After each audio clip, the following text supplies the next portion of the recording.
And you're surprised also at the way this wicket's working on day one too? I don't know, Amish. I don't know how to answer that question because, I've personally come here for 2 tours now.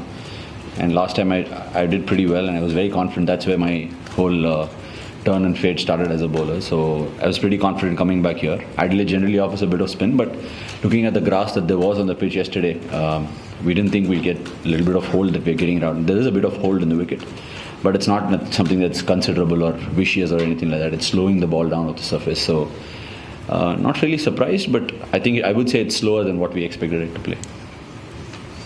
Ravi, how much improvement have you seen from the Indian fast bowlers, just in terms of hitting the right lengths, particularly in the first 2 sessions?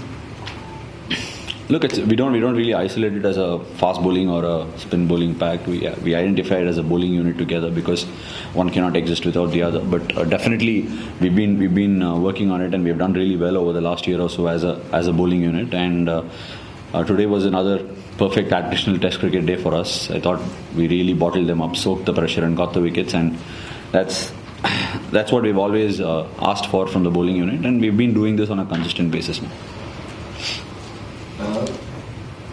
Your ability to get wickets tonight, do you feel like you'll come more into the game on that 4 or 5 whatever Australia will be batting again?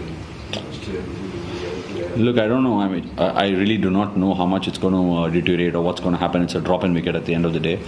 I don't know how much of a drop-in wicket deteriorates, but because of the amount of grass, I don't see the footmarks widening as much as it widened the last time. But you'll have to really wait and watch. If at all anything is to be done, it has to be on 4th day evening or 5th day evening to see how much it grips.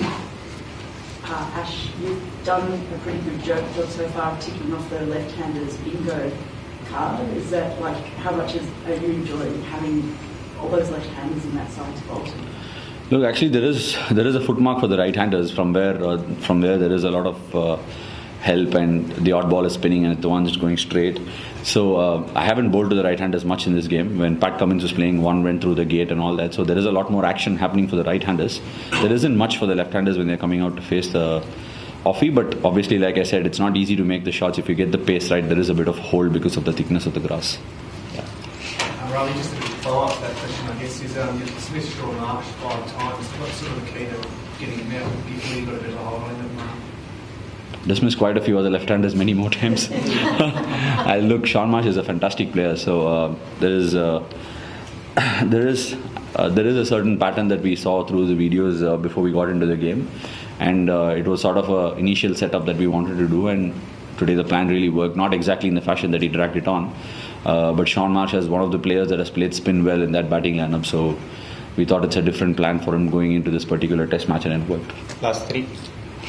Yesterday we scored many runs, especially after tea time, but today our bowlers, so to say, hold on their nerves or their skills to restrict the Aussies even in the last session. What would you say?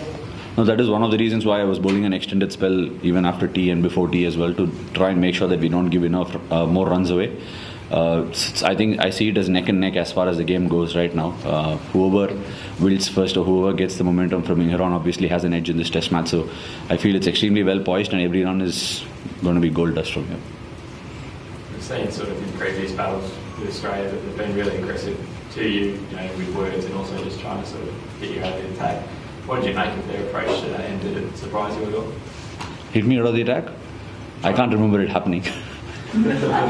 Genuinely, I can't remember it happening. Tried to do it on previous tours here. Maybe, but I can't really remember somebody taking me down that much in a test match before against Australia, in Australia as well. First time when I came here in 2011, I thought Michael Clarke actually played me really well, actually drove me through the covers a lot more. I was a bit inexperienced. I used to toss the ball up, keep tossing it up. So obviously that's where you learn from burning your fingers once. But I didn't expect them to come after me very hard. If they did, I would have been very happy to. And in terms of the verbals? Not really. I haven't had really a lot of verbal problems with the Aussies at all. It's all been fine so far, and I don't mind somebody coming after me because I'm not going to respond anyway, so it doesn't really matter. Ashwin, let's say towards the end of the first session, the ball had got about 20 overs old. It was sort of settling down. Shami had also gone off and come back, and you were looking at the afternoon session of hard work. What did you go out to achieve in that session and a half what was the planning, and are you happy with what you did within that 22-hour spell? Obviously, if I'm not happy with today's work, I wouldn't be happy with many other days. But look, there was not to be very precise, there's not a lot happening off the straight or off the wicket. It's not like fizzing or anything like that. So I was getting drift both ways, in and out. I was able to control both that drift, and I thought I can get the batsman holding the feet inside the stumps or outside the stumps and hence hold them. And that's how we got Khawaja out, and that's how we got Shaun Marsh out as well. So that's something that really worked in my favour today because of the drift with the ball going away and coming back in. It happens in Melbourne too. So I'm banking on that to really give me some good results.